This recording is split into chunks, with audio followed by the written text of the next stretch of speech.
ลงตังเนาะเอามาใส่ลงตังมาใส่เป็น2.3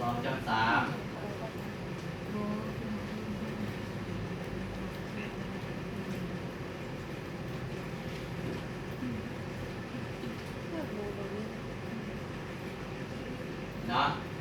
แล้วตัวค่า SG เดี๋ยวค่า SG ก็จะมานี่นะมานี่มงบอกเอาเปลี่ยนจากตารางรวมขวามาเป็นร่องตังแทน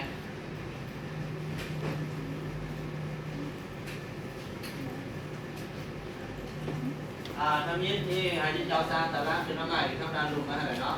แล้วตัวคอนี่ก็ตามตัวด้านเลยเนาะเลยลงด้านต้องเข้าใจลงมามันจะมีตัวรวมแล้วก็เอาตัวค่าเฉลี่ยมาใส่ลงมาตามนี้ค่าผัดเปลี่ยนลงมาตามนี้ก่อนกดปุ่มเอาครับ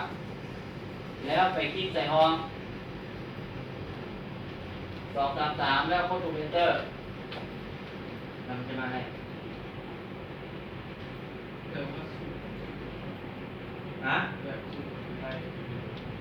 สูตรผมมา